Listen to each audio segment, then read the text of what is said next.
I'm really excited to bring up my first guest. Let's go to the Toms River Volkswagen Sports Hotline and welcome into the locker room a legendary Hall of Fame quarterback from the New York Jets, Joe Willie Namath. Joe, good morning, Joe.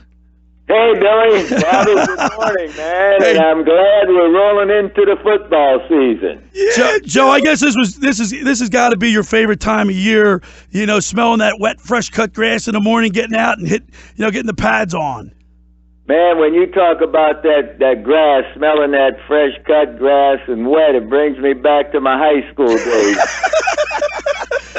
We used to practice on a field that was all dirt or clay, and we only got to play on grass on Friday nights, man. So thank you for that memory. Hey, Joe, I gotta start off by saying my brother Bob and I were twins, and he's my co-host. And growing up, my first recollection of any Super Bowl was Super Bowl III. Well, we're 57. Yeah, we're 57 years old, so we were, right. So my first recollection was Super Bowl III, but after that, Bobby, my brother, was a big big Colts fan. He liked Johnny Unitas, and of course, I was a big Joe Namath fan, to the point where I used to emulate you, Joe. I used to even walk around with a limp, and I had perfect knees. Well, I'm glad you got over that limp. At least I hope you did. And I want to say, I don't know, Bobby, Johnny's hairstyle has stayed popular, so I hope you still have a close cut. Hey, speaking of the haircut, Joe, in high school you had that haircut. Oh, you bet, man. You used to use that wax stick, too, to keep that sticking up there, man. Yeah, most of us did. Now, Joe, your first love was baseball, right? I really did love baseball. You know, I enjoyed basketball and I enjoyed football. Up in those three sports, baseball was one that I probably enjoyed the most. We didn't play enough of, but we were fortunate to win championships in high school in both football and baseball. And hey, man, things turned out fairly well for me going the football route. Oh, I'd say. And, Joe, did the Cubs show interest in you when you were in high school? Oh, yes, they did. They offered me a bonus, actually, back then that Wow. my dad would have had to work 10 years plus for. And I got to admit, the last baseball game I went to see was the Phillies playing at the Chicago Cubs. Oh, no I kidding. How saw about that. that? Yeah. Did you sing "Take Me Out to the Ball Game"? Yes, I did. But just the truth. I didn't do it. We all sang it, man. Joe, and then you decide. I guess your brother talks you in or puts the hammer down, says you're going to Alabama, you're going to college, and you're going to play. You're going to go down there and play for football, and you end up playing for Bear Bryant, a legendary coach, and that had to be something, a culture shock to go down there for that. It was, first of all, my mother wanted me to go to college, and so that's when my brother told me what to do, or brothers told me what to do.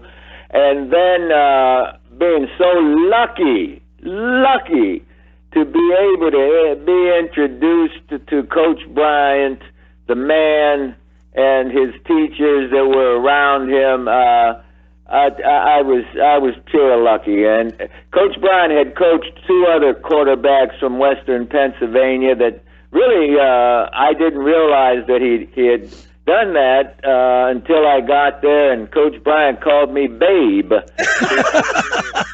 before we were getting to play Georgia. Anyway, he coached Babe Pirelli. You might remember Vito Babe Pirelli, man. Uh-huh. And the quarterback that played for 100 years, George Blanda, quarterback. Oh, yeah. Remember George, yeah. Oh, yeah. So Coach Bryant knew his Western PA quarterbacks, but I tell you what, I didn't know that segregation even existed when I went to Alabama. Well, Joe, it's funny you bring that up because I am a history teacher, and in our curriculum we talk about the civil rights.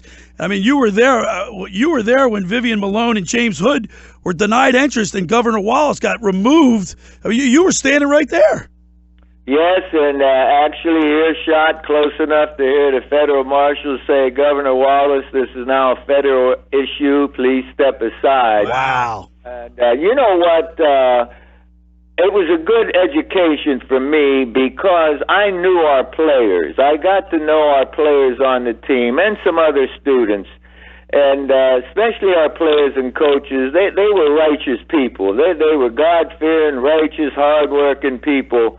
And I learned that the young animal, the child at home, to this day, is influenced so much by the parents or their environment. Sure.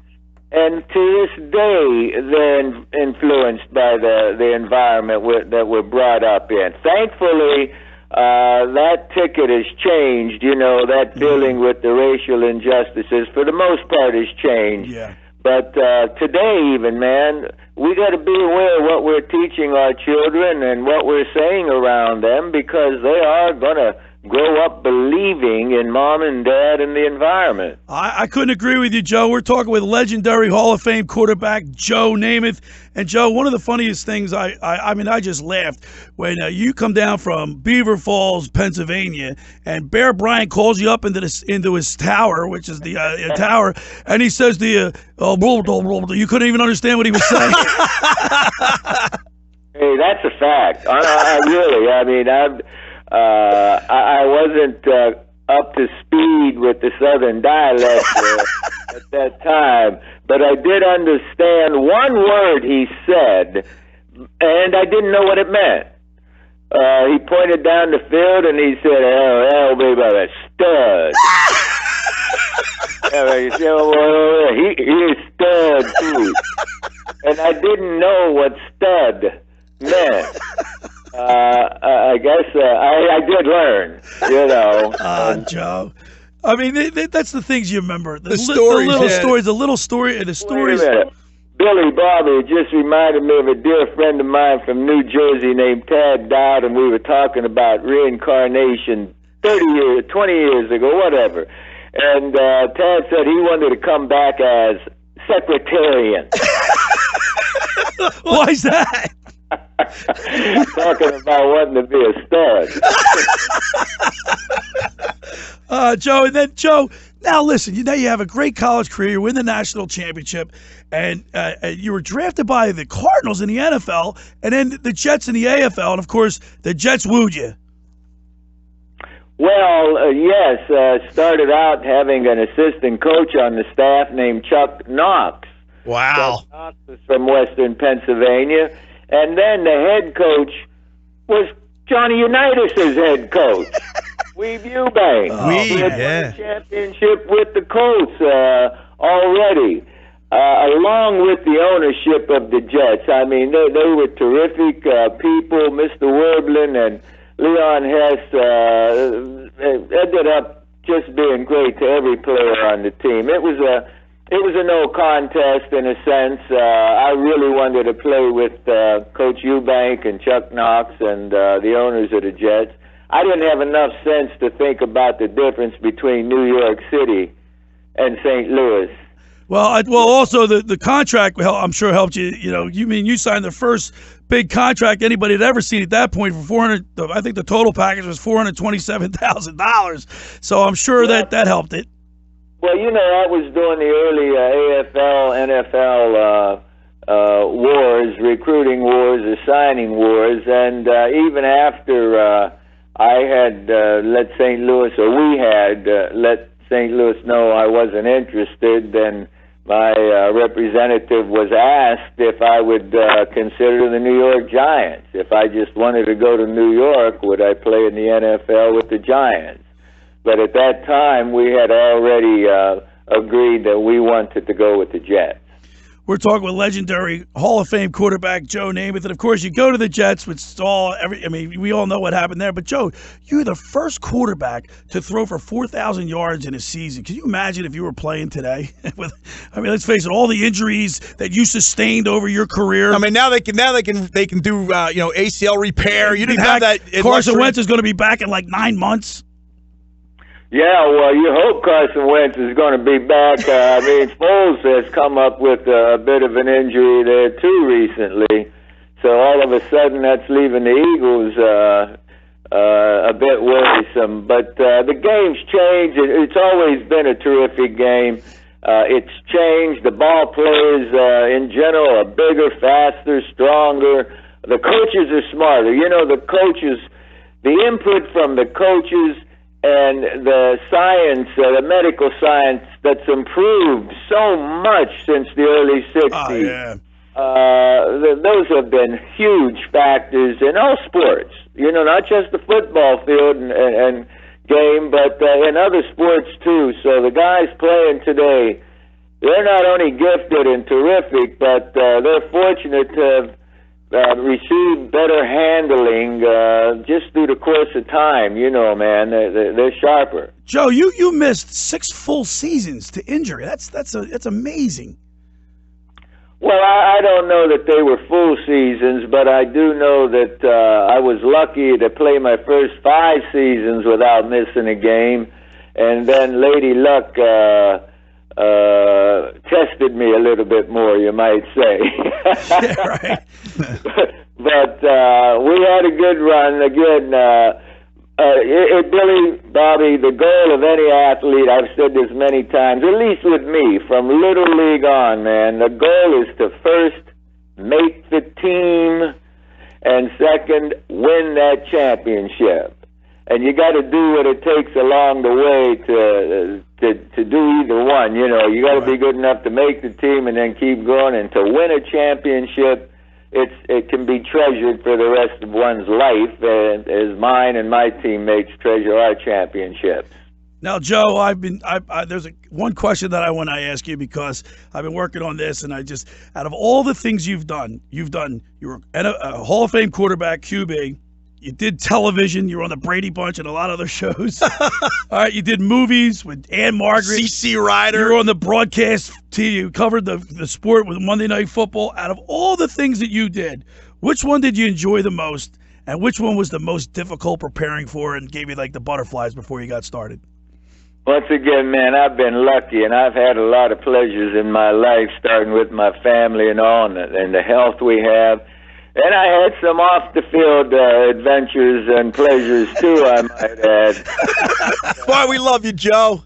We won't go into that, but I tell you what, seriously, being able to help out situations. You know, you get into a time of life that you're able to keep growing, and you look around, you want to help out, and it's still a team effort. Billy, Bobby, I promise you, it's still a team effort, like a team game, and we started a foundation a couple of years ago, and we're trying to help people, whether they be children with disabilities, children that are abused, whether they be folks that have mild or severe traumatic brain injuries.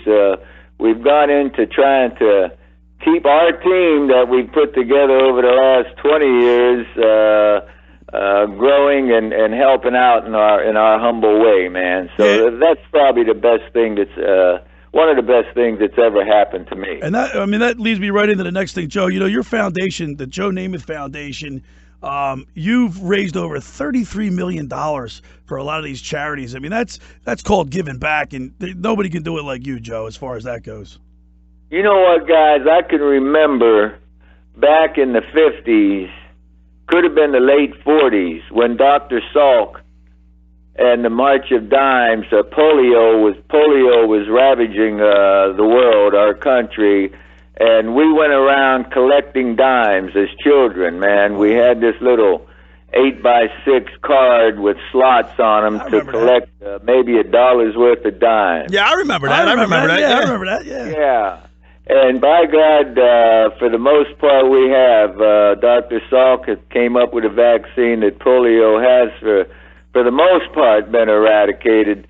But years ago, I stayed involved with the March of Dimes, and I still do, and that's led to continuing to want to help out. That started at home, you know, with our family at home, my mother, dad, brothers, sister, we all tried to help out, and I learned that from them, and so that's where we are today. And Joe, on September 12th and 13th, you got the Namath Foundation Legends Golf Tournament up there at the Bethpage State Park. I had an opportunity. We were here in Ocean City, but I was on the beach with with Rich Gannon the other day, and he said he's going to be there. He's really excited to come up and golf with you and see you and spend some time with you. But your Legends Golf Tournament is a big deal up at Bethpage State Park, and you got to be excited about that. Oh, I'm excited about it. And you mentioned Rich Gannon, man. I watched him play some great ball, boy. I was so happy for him when he kept growing. I remember him coming into the league, man, and he earned his way all the way to the top and winning championship, boy, being a part of he's terrific. He's one of my favorite people. And we do have legends come in, Hall of Famers from all sports, from entertainment, and we use 4 golf courses up there. Bethpage has been terrific to us and giving us that day to use it. And the better players, and there are some good players with the guys that come in and the ladies that are good players, get to play the Bethpage Black course, which, as you know, probably is the one that the Open's been held on, and I think the PGA is coming too soon. So the 12th and 13th of September are going to be a couple of fun days. Yeah, well, the 12th is the meet and greet party with you at the Long Island Marriott. And then, of course, the next day at 10 a.m., you guys are teeing off. And for more information, contact Joe Blaney at 914-649-6094 or go to Joe Blaney at joenamath.org. And it's a great event with a lot of great celebrities. Of course, you're the head ticket there, Joe. And, Joe, I just want to say I want to thank you so much for taking time to come on to the show. You were my childhood idol, and it's surreal to have you call in. I really appreciate it, man. Well, thank you, and Bobby, too. I've enjoyed visiting with you guys. You stirred up some pleasant memories. I like that. You're the best, Joe. Joe, have a great weekend, and we'll see you up at Bethpage. And you and your audience out there have a great weekend, too.